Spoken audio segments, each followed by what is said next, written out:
samwari Mano kuza Jesu Ne maropa enenge Bari kupinda mo Jerusalem aja Basambange maropa enenge Bari kupinda mo Jerusalem aja maropa enenge Bakadawira msitara Jesu Amwe bawa chiri baduku Bakanzwa sisi take maropa enenge Bari kupinda mo Jerusalem aja Samwane maropa enyenye Bari kupinda mo Jerusalem aja Ye maropa enyenye Awo wakanzwa jemadamuto Jesu akawa parunyararo Kuzorora moyo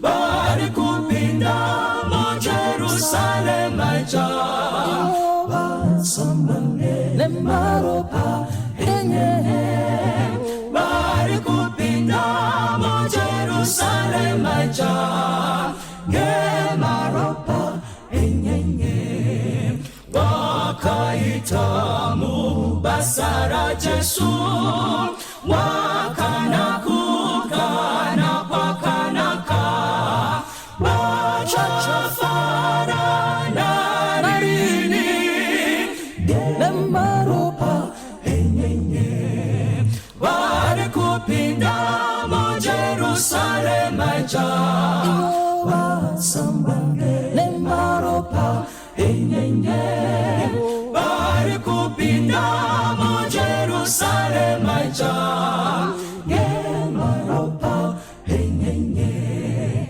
Wakuniswa Bamira panyanza Chitema kufa Jese japera Rufa roje narini Maropa enyenye Bari kupinda mo Jerusalem aja Basamwane maropa enyenye Bari kupinda mo Jerusalem aja Ge maropa enyenye Bari kupinda mo Jerusalem aja Basamwane maropa enyenye Bari kupinda mo Jerusalem aja Ge maropa enyenye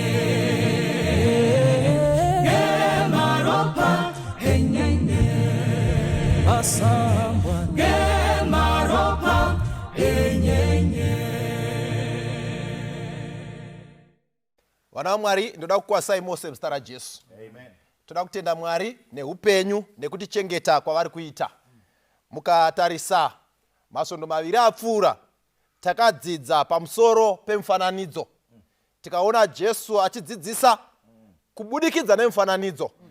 Ende muchaona kuti Jesu panguva yake paaidzidzisa waidzidzisa kubudikidza nemharidzo, waidzidzisa kubudikidza nemamiracles, uye waidzidzisa kubudikidza nemfananidzo kuti zvisvikirike kuvanhu, kuti vanhu vaponeseke.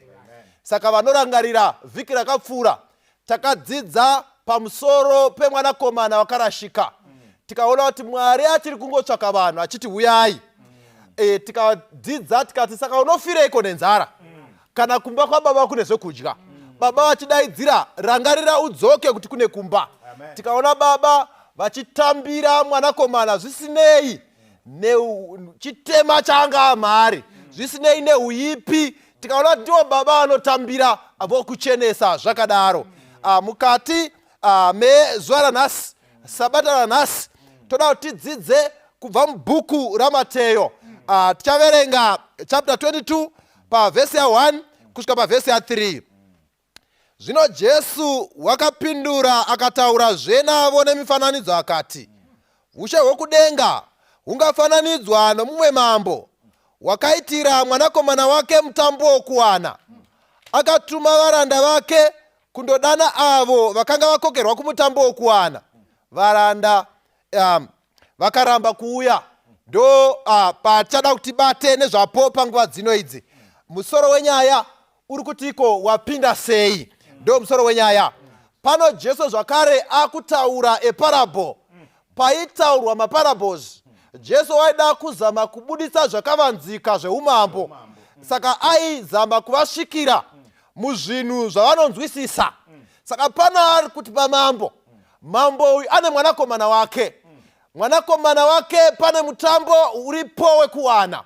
But pamutambo uyu pane vanhu vakatokokwa. Saka pano pari kutumirwa vanhu kuti zuva riye rakwana chivuyai. Pane pfungwa inondizipira panyaya iyi. Mambo ndivo vari kukoka vanhu vanofana kuuya. Saka panapa meseji yaenda kuti vanhu huyai kumutambo. Ukaona waa kukokwa kumutambo, zvazviri kureva ndezvekuti zvose zvagadzirwa. Iwe hauna kapande kekuzoita kunze kwekungofara pamutambo. Saka vanouya kumutambo, chatinotoziva ndechekuti vamwe vanototsamwa kuti kosei ndisina kukokwa. Kutorega kukokwa kumutambo ndo zvinotsamwisa vazhinji. But pano chishamiso, mambo vakoka munhu wese kuti uya hako, but tine vanhu vari kuramba kuuya. Saka message yaenda, zvose zvagadzirwa, uyai kumutambo. Regai ndikuudze vana vaMwari, mambo uyu achiri kungodaidzira kunyangwe nazvino. Saka ari kuti kwatiri, uyai kumutambo, tifare pamwe chete tichidya. Rupande rwako nderwokuuya. Hapana zvimwe zviri kudiwa. Hapana kunzi uya neraisi yemutambo. Hapana kunzi aiwa panodiwa madhiringi saka uya namadhiringi yemutambo. Hapana kunzi paridiwa contribution yegauni. Pangonzi iwe chingouya. Saka patotumirwa vanhu. Ende kuratidza kuti mambo uyu ane respect newe. Aisa invitation. Ukaona wakokwa panyaya dzemutambo wakosheswa. Saka kana mambo achiti uyai kunyangwe nanhasi uri kukosheswa. Saka message payaenda, vari kufanira kuuya kumutambo, vari kuramba kuuya kumutambo. Mubvunzo wangu ndewokuti, saka chimwe chamaida kuitirwa chii? Nokuti zvose zvagadzirwa, maremekedzwa, mukanzi uyai, imi moramba. Maida kuti mambo adii? Mambo waita zvose zvingadiwa. Sezvazviri nhasi, mambo waita zvose zvinodiwa. Mutambo wagadzirwa.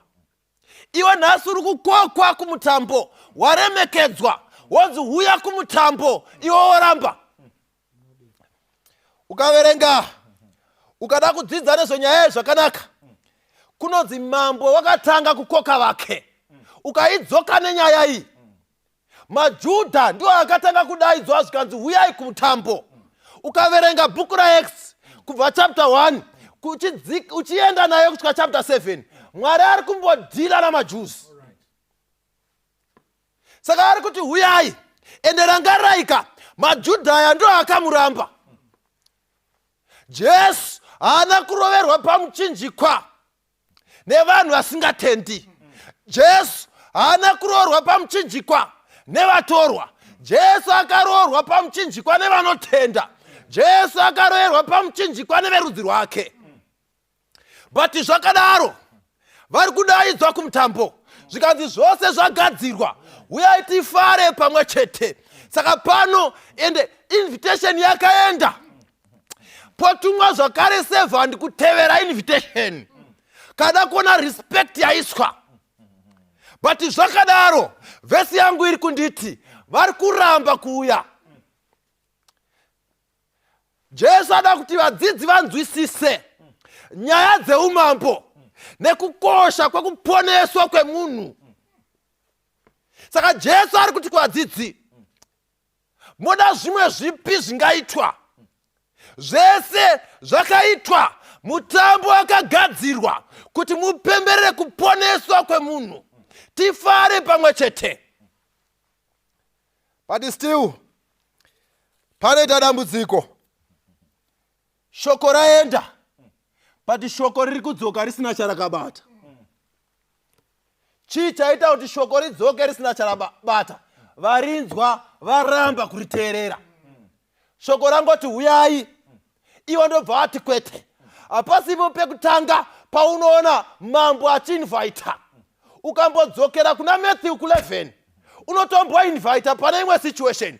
Oti huyai mose, makaneta, makaremerwa, huyai makadaro. Invitation yaitsvaka kunyangwe vakaremerwa. But zvakadaro vakaremerwa vanoramba kuuya. Ndava vari kuuya pamuchato, vane zvavanotoriwo nazvo, but vakosheswa.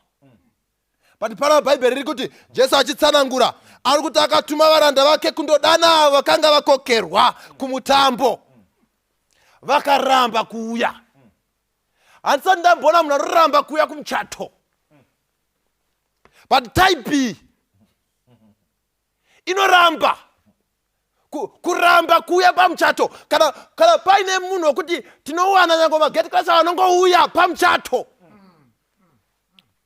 Vanhu havatyi kuuya pamuchato nekuti vanoziva kuti zvose zvakagadzirwa iprogramu yemuromo.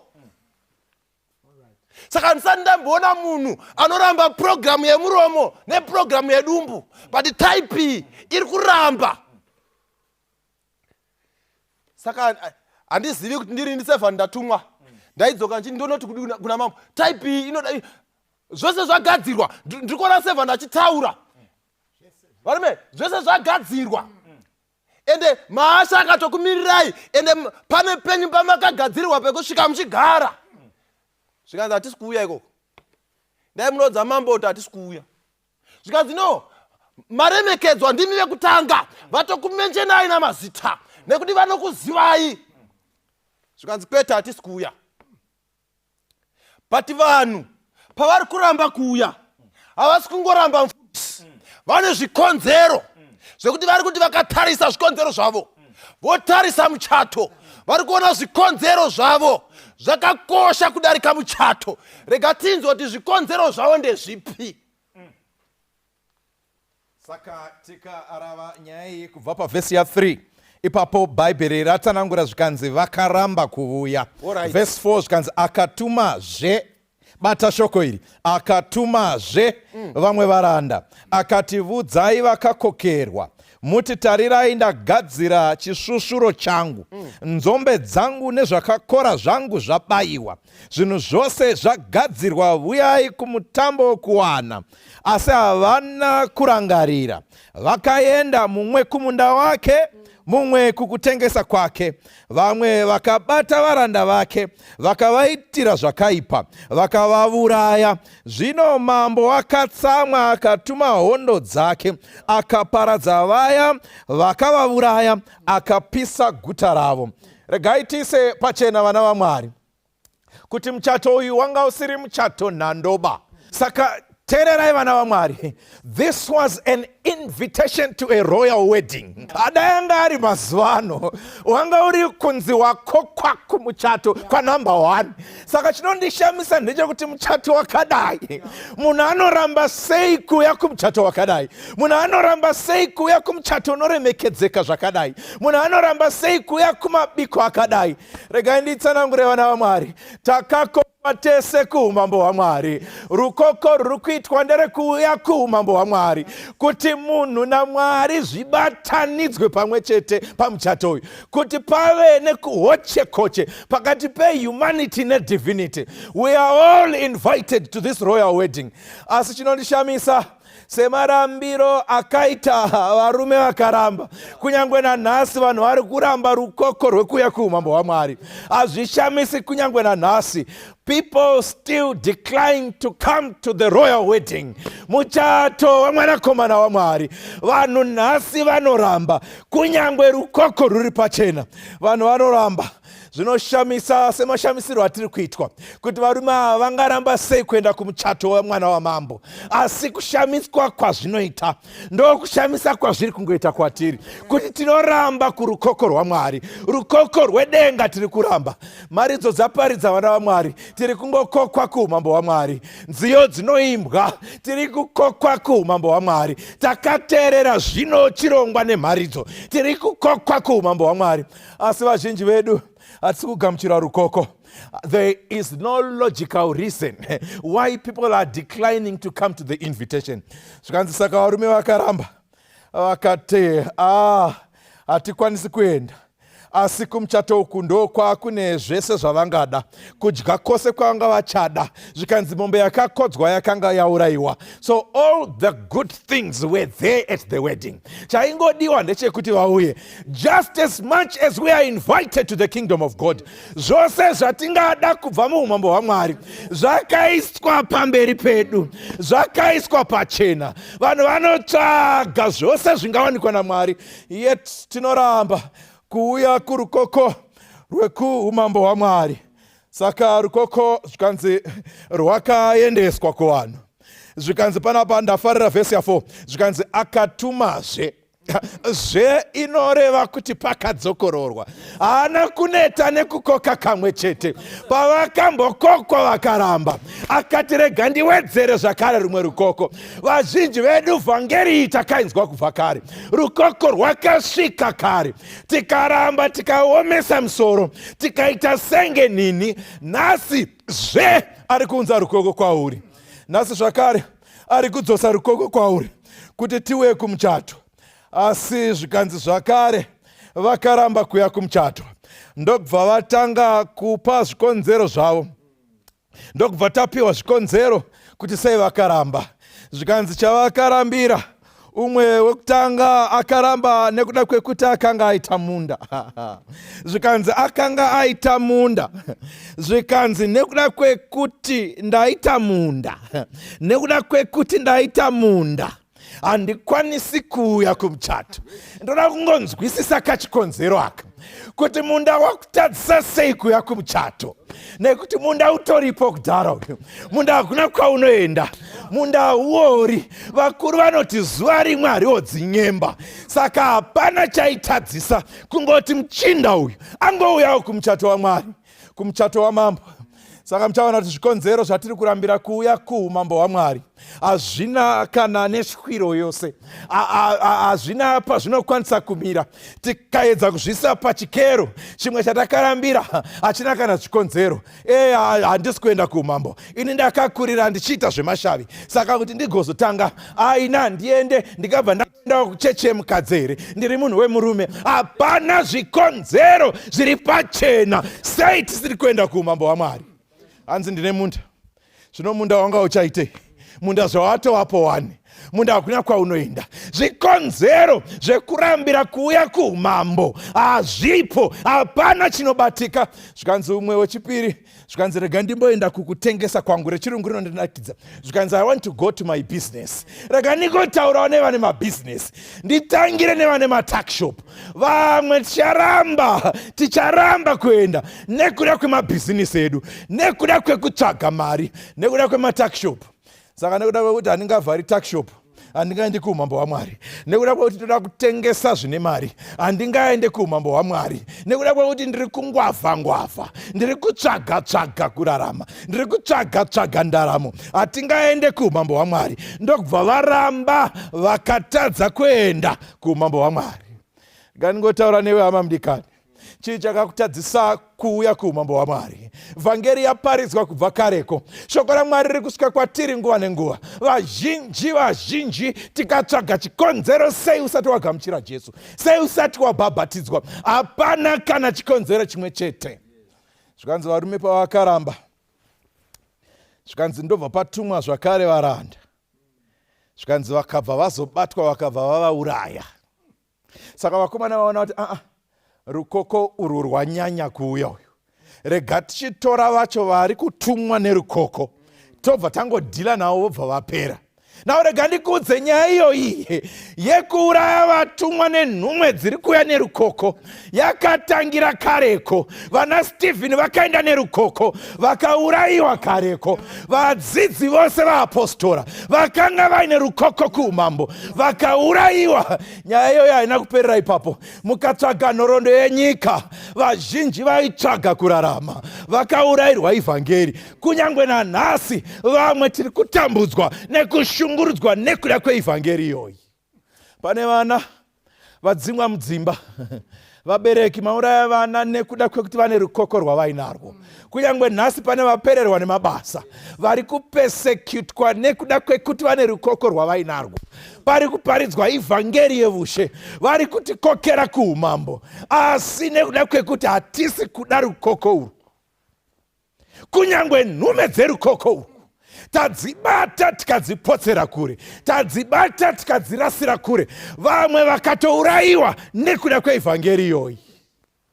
Zvikanzi saka zvakazoti zvaitika, mambo wazoona kuti vandiri kukoka pavasvika pekuuraya nhume dzangu panyanya, varume ava hapachaiti.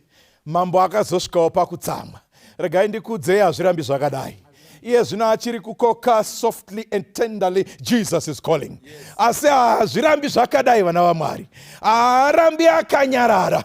Zvikanzi Mwari ndokubva mambo vazotsamwa. Vatsamwa kudaro, zvikanzi vakatuma hondo dzavo dzikaparadza nekupisa guta rose revanhu ava. Regai ndikuudzei, mukadzoka kumashure ikoko, zvakatomboitika mushoko raMwari ririko. VaJudha vakamboramba rukoko urwu, vakatotumirwawo hondo dzikauya dzikavaparadza. Jerusarema rikaparadzwa netembere ikaparadzwa, kunongedza kuti haarambi anyerere Mwari uyu. Mukaramba rukoko haarambi anyerere, mukaramba rukoko haarambi akanyarara. Ane mwoyo munyoro, asi zvakare ndiMwari ane hasha. Pane musi paachashanduka kubva paunyoro hwake, hasha dzekutsamwa kwake dzichabuda nekuda kwekuti tiri kuparadza nhume dzake dziri kuuya neivhangeri. Nhume dziri kuuya nerukoko dziri kuparadzwa. Zvikanzi izvo akatuma hondo dzake dzikavaparadzwa. Saka vakanga vapiwa rukoko, nguva yavo yakandosvika pakupera. Nguva yavo yavakanga vapiwa kuti vagamuchire rukoko ikandosvika pakupera. Nenguva yako amamudikanwi. Nhasi ndinhasi, shoko richinyora rinoti mukanzwa inzwi rake musazoomese mwoyo yenyu, nekuti zuva ranhasi ndo zuva racho rekumugamuchira, nekuti mangwana ibenzi hapana anomuziva. Ngatimugamuchirei nhasi tiri wapenyu, ngatimugamuchirei nhasi mukana uchiripo, rukoko ruchiri pachena. Ndo zuva rekumugamuchira, ndo zuva rekugamuchira rukoko, toenda kumuchato wemwana wamambo. Asi rangarirai musoro wedu wenyaya uri kuti wapinda sei, wapinda sei. Regai tibva tachimbidza tiverenge tichingori pana Matthew chapter 22 verse ndeya 8 kusvika pana 11. Zvino akati kuvaranda vake, mutambo wokuwana wagadzirwa, asi vakanga vakokerwa, vakanga vasina kufanirwa. Naizvozvo endai. Paya pambonzi zvakare, apa vakubuda zvakare kechitatu this time. Zvikanzi endai, asi makuenda kupi manje? Zvikanzi endai kumharadzano dzenzira, mukokere kumutambo wose wamunowana. Varanda ivavo vakabudira kunzira, vakaunganidza wose wavakawana, vakaipa nevakanaka. Imba yokuwana ikazara nevagere pakudya. Zvino mambo wakati achipinda, mambo akati it's all right, rega ndipinde. Ndokupinda. Chikonzero chati apinda, verse 11, akapinda kuzoona vagere pakudya. Akaona munhu usina kupfeka nguo yemutambo yokuwana. Mwari akomberera kuverengwa kweshoko rayo. Wapinda sei, ndo musoro wenyaya. Now paitwa invitation kekutanga, vanhu ndokuramba. Ndokuita invitation kechitu, vanhu ndokuramba zvikanzi kechi 3 varume chiendaiwo pasi pamharadzano dzenzira endai munokumba gumba wakumba endai mungonotora chero anonzi munhu akabvuma chete kuuya uyai naye. Saka invitation ndikuona varanda vaenda ndokunomira pamacrossroads ndokunzanzi mharadzano zvikanzi uyai kumuchato uyai kumuchato uyai kumuchato asi paidedzerwa kuti muchato ndewa mwana wamambo. Saka pane zvinhu zviviri zvinoitika. Chekutanga unonzwa invitation rukoko. Number 2 pane kubvuma rukoko. But kubvuma rukoko kuti newe wakuenda unofanirwa kunge wakagadzirira kubvuma zvichange zvichiitwa kumuchato. Saka pavari kudedzera uyai kumuchato uyai kumuchato, kana wabvuma invitation waichizoenda kuti muchato uyu uri kupi, waudzwa venue, wopiwa dress kana kuti dress code yenyu. Michato inga munotori nematheme 1, vamwe ndeye gold, vamwe ndeye green, vamwe ndeye tea. Apa panguva iyi waiti kana ukabvuma invitation waitambidzwa gemenzi remuchato. Saka zvese was provided for. Vatauri vaisa pachena, everything was provided for. Saka invitation vakabvuma. Zvikanzi matikodi, zvikanzi invitation iripo, gamenzi iri, ngatisanganei kumuchato. Invitation magona mabvuma, gamenzi iri, ngatisanganei kumuchato. Saka pakaitika kuti vose vauya, Bhaibheri raisa pachena, vakazadza imba yemutambo. And Bhaibheri ndarida raisa pachena, zvikanzi vakanaka nevakaipa vese vangu varimo.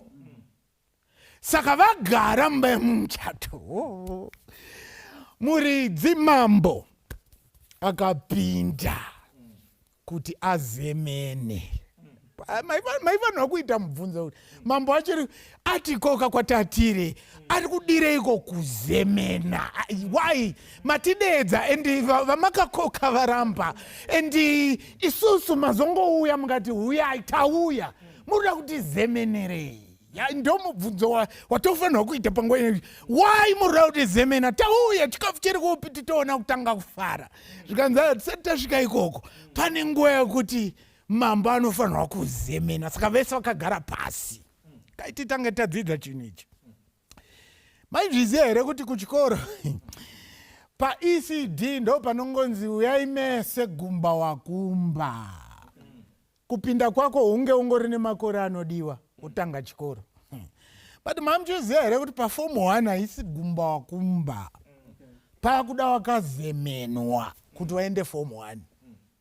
Form 6 hapapindi futi gumba wakumba, panopinda vazemenwa pa O level. Saka invitation payakauya iyi yakaita gumba wakumba. Mambo ndokuti ndiri kuziva kuti wandandichida vanakuya, vauya ava vakanaka vakaipa vose vakasangana.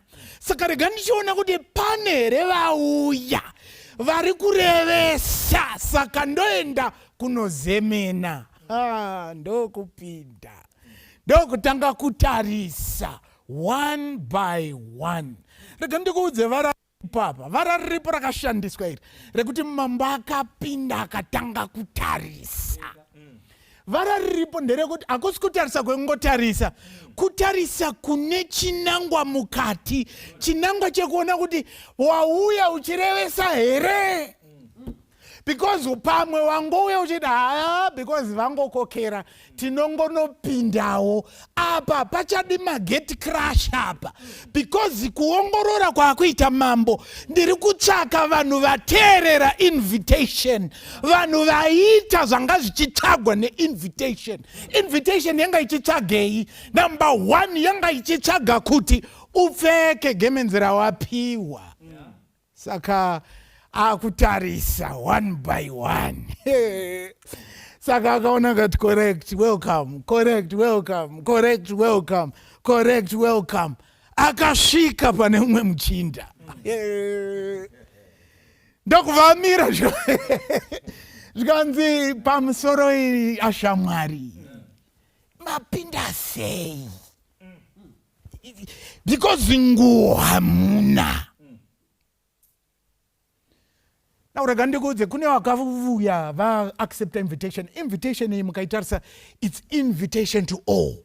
John 3:16 inoisa pachena, for God so loved the world that he gave his only begotten son, that whosoever believeth in him should not perish but have eternal. Whosoever is anyone.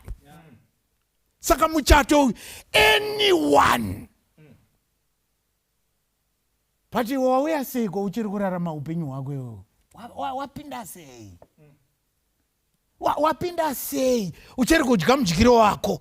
Wapinda sei? Inga pawakakoka invitation, pawakati ndinouya, wakaisa pachena, ukati nina ndichafambi mufambiro wangu, ndakuda kufamba mufambiro wenyu.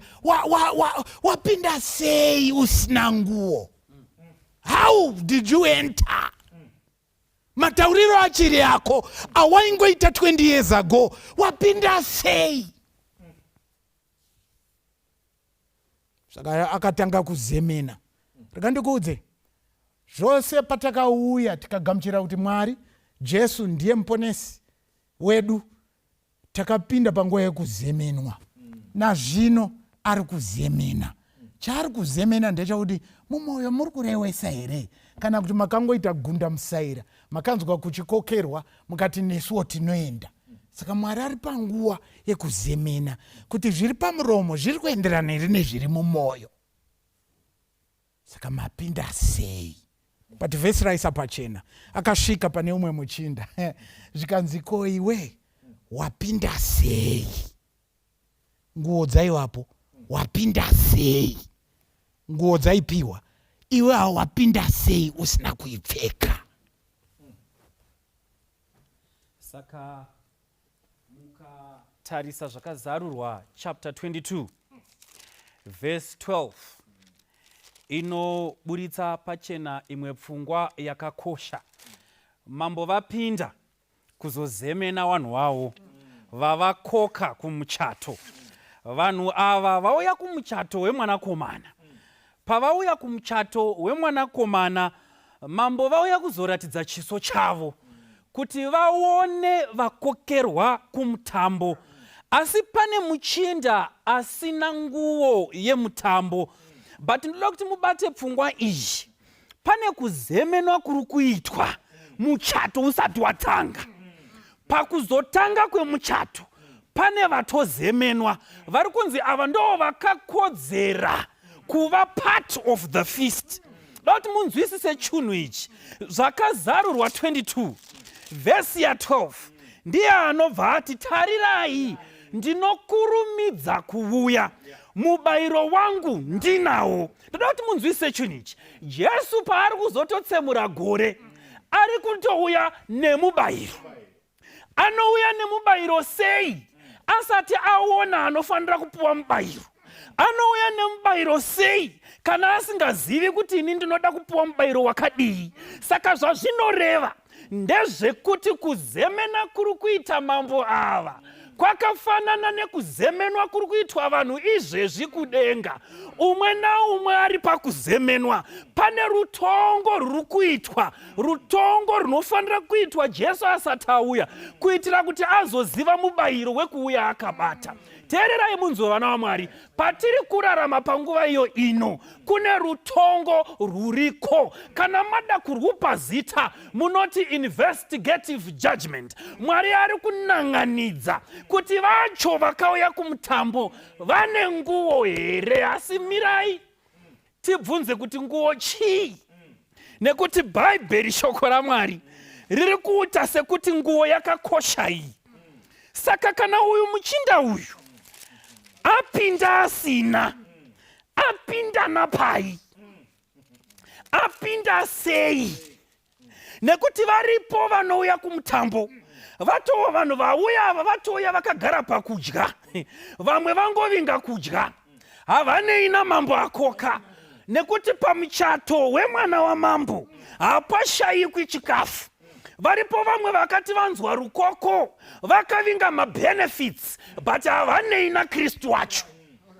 Vakaona kuti vakauya kumutambo uyu vane mukana wekunetworka kuti vagadzire mabhizinesi. Vakaona kuti vakauya kumutambo uku vanogona kutsvaga vakomana kana vasikana vekuroora. They have nothing to do with the master who called them to the feast. Ndiri kukubvunza iwewe zvaurimo mumutambo wakavingei mumutambo. Saka Bhaibheri shoko raMwari rinotibuditsira pachena kuti nguo was a requirement. Muparable iyi nguo was a requirement. Ngatinzwisisei kuti nguo yacho chii. Dzokai neni zvakare kuna zvakazarurwa. Chapter 19 verse 8 tiudzwe neshoko raMwari kuti nguo chii. Zvikanzi wakapiwa simba kuti apfeke mucheka wakanaka unopenya usina tsvina, nokuti mucheka wakanaka ndizvo zvakarurama zvavatsvene. Nechirungu inoti this garment is the righteousness of Christ, kururama kwaKristu. Saka Mwari paanotidaidza kusangano rake, Mwari anotidaidza kumutambo, hatikwanisi kupindamo tisina kufuka kururama kwaKristu. Saka I can imagine muchinda uyo achisvika obva anzi hauna nguo, obva ati haina basa. Haina basa, ndakokwa. Konzi but kana wakokwa pane ma-requirements.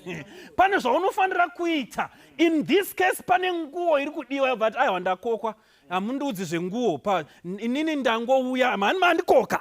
Munofanira kuziva kuti pane varamba. Kana matotikoka isusu pane varamba, musada kuda kutijairira ba. Kana matikoka ndisi tatozouya panapa. You must treat us specially.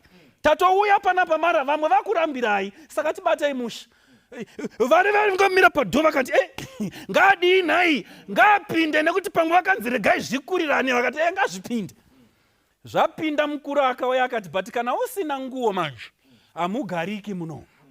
Wapinda sei?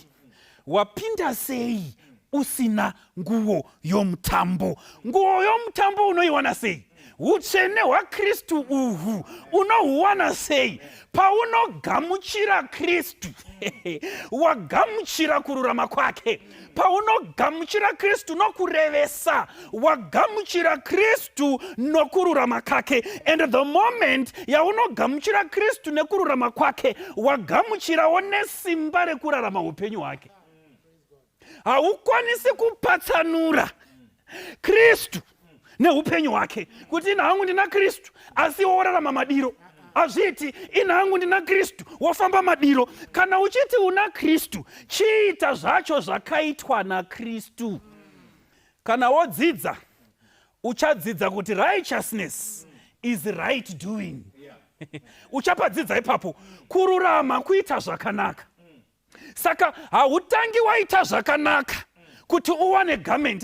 Garment harishandirwi namabasa. Garment rinoshandirwa nekugamuchira Kristu. Kana wamugamuchira zvanaka, utsvene ihwohwo, kururama ikoko ndo kunochikutuma kuita zvakanaka. Saka kana tikada kuongorora upenyu hwaKristu, it was a life of obedience. John chapter 15 verse 10.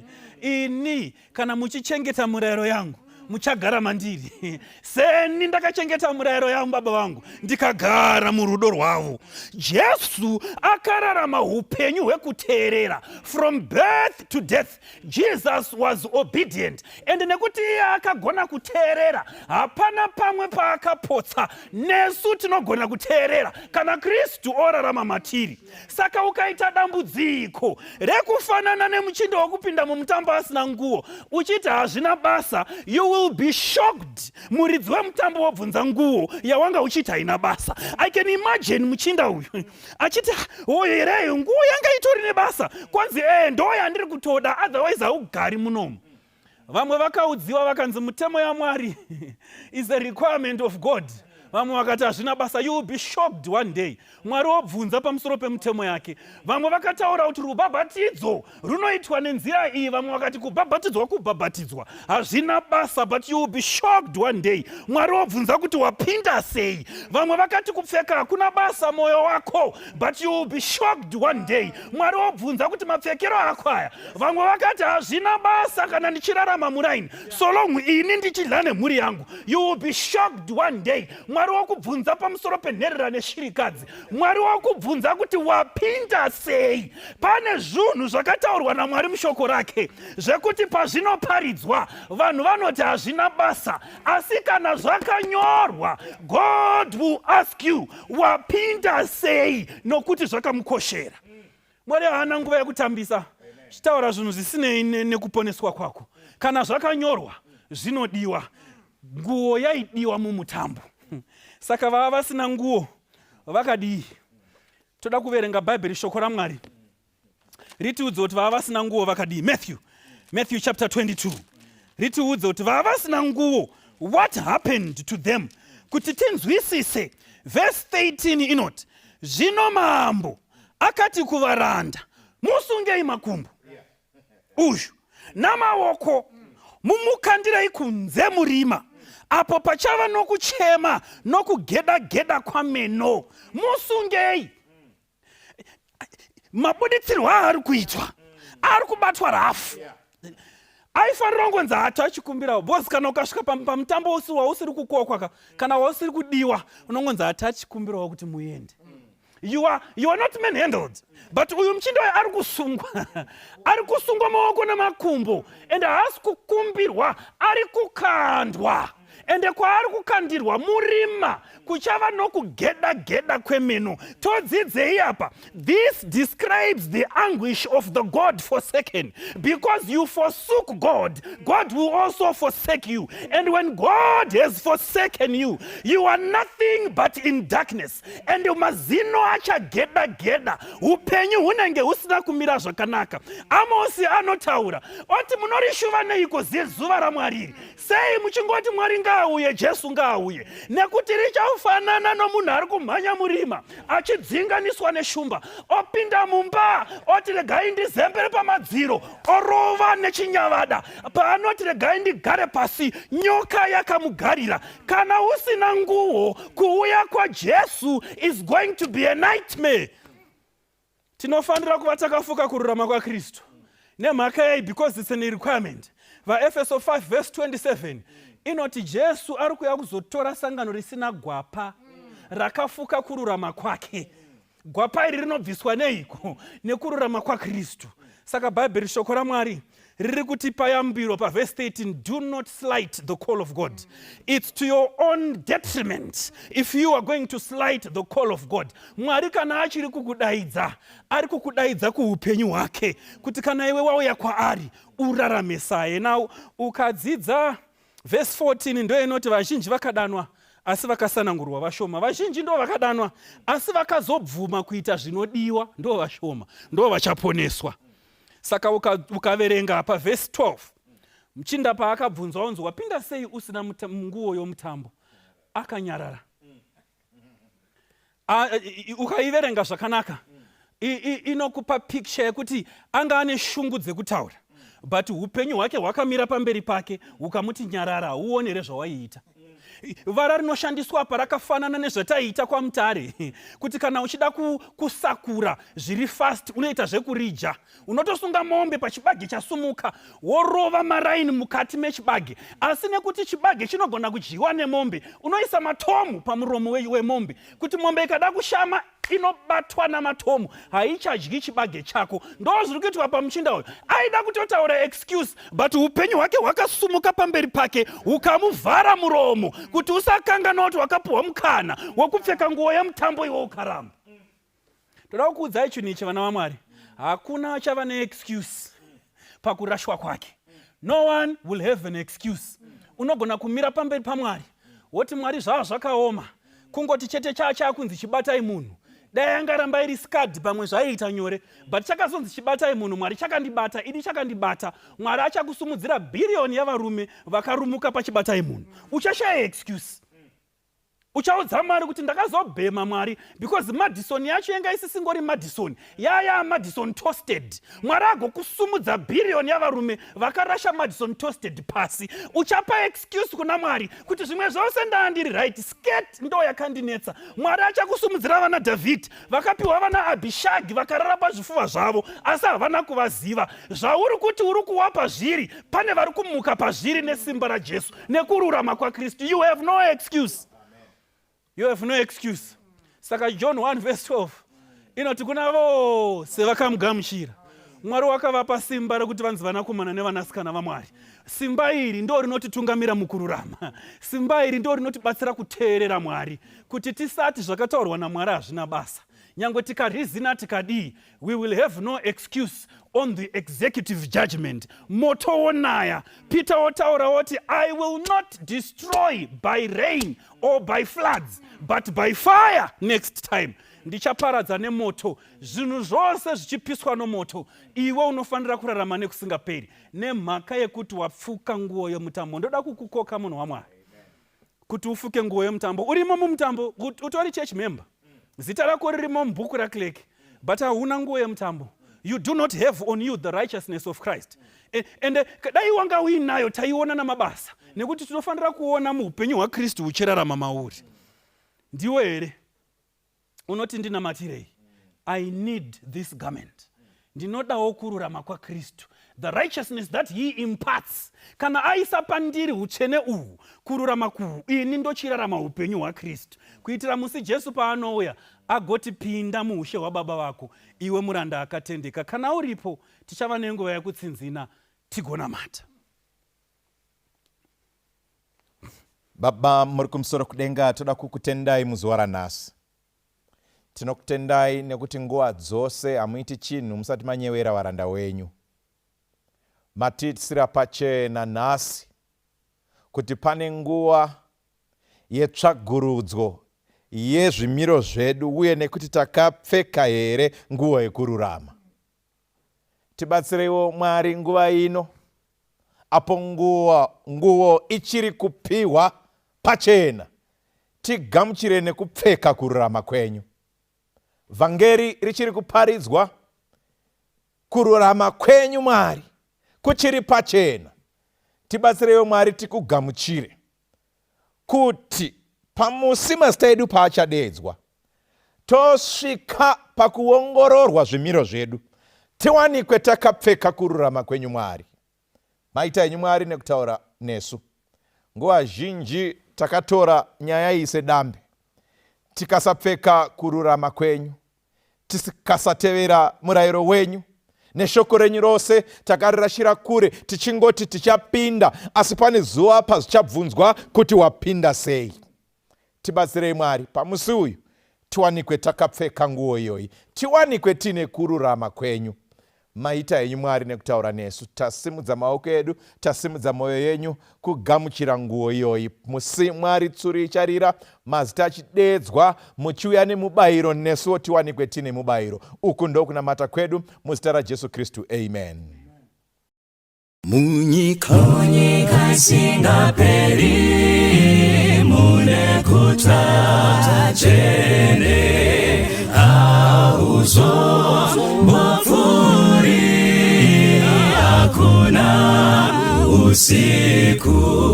Mwari achapukuta masodzi avo vese, hakuna kuchane rufu, hakuna usiku. Mazamba yanokosha mune guta dzvene, nziyange dzendarama, hakuna usiku. Mwari achapukuta masodzi avo vese, hakuna kuchane rufu, hakuna usiku. Mazamba yapfigwi mune guta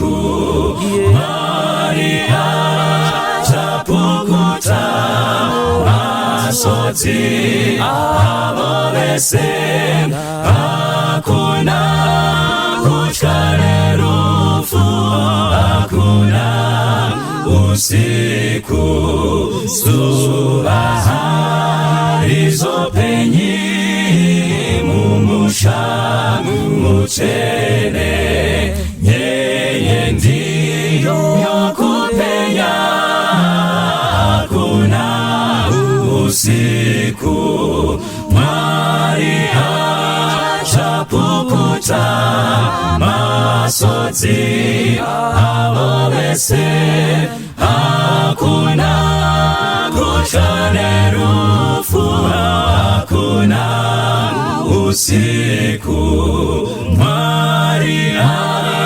chapukuta masoti avo vese hakuna kuchane rufu hakuna usiku Maria chapukuta masoti avo vese hakuna kuchkane rufu hakuna usiku hakuna kuchkane rufu hakuna usiku hakuna kuchkane rufu hakuna usiku